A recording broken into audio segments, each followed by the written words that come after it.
Un domaine où nous-mêmes on devait habiter. Donc on devait faire vraiment les trucs en miniature parce que 4 hectares de bananes, c'est pas ce que moi j'appelle projet pour nourrir le Gabon. Si je dois prétendre nourrir les Gabonais en mettant ma banane sur le marché, j'aspirerais à plus d'hectares, plus que 4. Donc ici, c'est vraiment, je vais dire un échantillon, comme ça, là, un test, pour voir ce que ça pouvait donner. La rédaction de Gabon Mail l'info s'est rendue dans l'univers de Karine Agnassa Bongo Titi, cadre chevronné mais passionné d'agriculture et d'élevage, qui a partagé son expérience avec nous. Propriétaire de 6 hectares de terrain, à Malibé 2, dont 4 déjà exploités, Karine aspire à plus que ça et a en sa possession une bananeraie, un poulailler, un corosolier. Tout n'est pas toujours rose dans son quotidien d'entrepreneur. À son actif, un échec. Depuis 2015 déjà, nous sommes rentrés définitivement d'Afrique du Sud où nous vivions avec ce projet. Et le gouvernement nous avait installé, le ministère de l'Agriculture nous avait installé à l'axe à Banga Komo, à Congo. On a fait faillite et on est reparti travailler.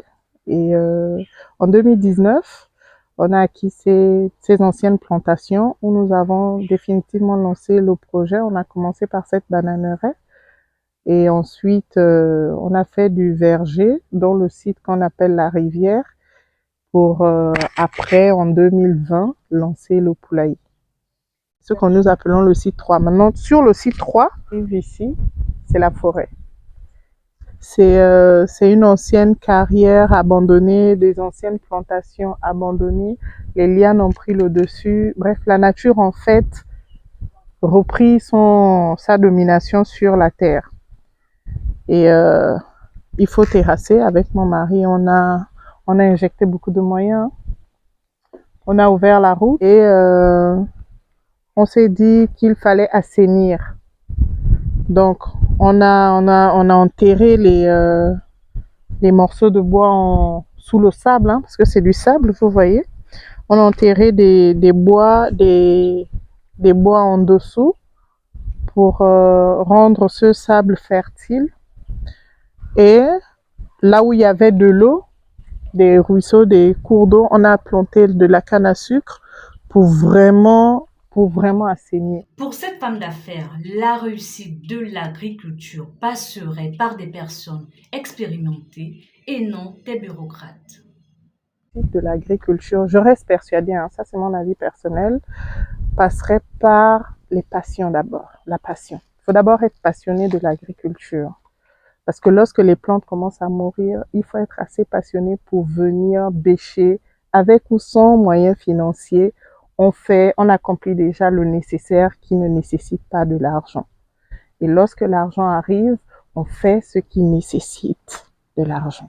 Investissez sur les personnes passionnées, ceux-là qui ont déjà commencé une activité agricole. Vous pouvez arriver comme là, nous sommes sur mon site, vous arrivez, vous touchez du doigt. Investissez sur ce genre de potentiel. Le développement, la durabilité et la réussite. La réussite surtout des projets. C'est tout. Parce que s'il faut attendre, s'il faut lancer l'appel d'offres, on a des personnes qui ont des idées, ils vont venir, ils n'ont que des idées. Mais la pratique, c'est autre chose. Hein. L'agriculture, la pratique, c'est autre chose. À toutes ces personnes qui voudraient se lancer, elle affirme qu'avec peu, on peut commencer. Il suffit d'avoir la volonté. Ne pas attendre demain, ne pas attendre l'argent, ne pas attendre le bon moment, c'est de commencer. De commencer, si on a une cour, on peut déjà construire un petit poulailler. On commence à produire les œufs que nous-mêmes on mange à la maison. Et puis après, si on a un peu plus d'argent, on peut toujours faire un petit hangar. Vous avez vu la poussinière, elle n'est pas si grande. Un petit truc où vous gardez vos poules. Les autres le font ailleurs, pourquoi pas nous? Le professeur d'économie à l'université nous disait ceci. Les marketeurs, vous nous fatiguez. Vous n'avez pas de problème. Si l'économiste dit que la population est en train de mourir de VIH, le marketeur, lui, il fabrique les cercueils et il les commercialise pour vivre. Donc, quand il y a eu le chômage, au lieu de rester dans le chômage, je me suis employée. Karine lance un appel au gouvernement, précisément au ministère de l'Agriculture et aux investisseurs. Nous avons la main tendue depuis pour le développement de l'agriculture et l'autosuffisance alimentaire au Gabon. C'est à votre tour de nous tendre la main et de nous accompagner, d'adapter les crédits, les politiques de financement. Je crois que nous allons y arriver. On peut le faire, on a les moyens de le faire, mais il faut mettre ces moyens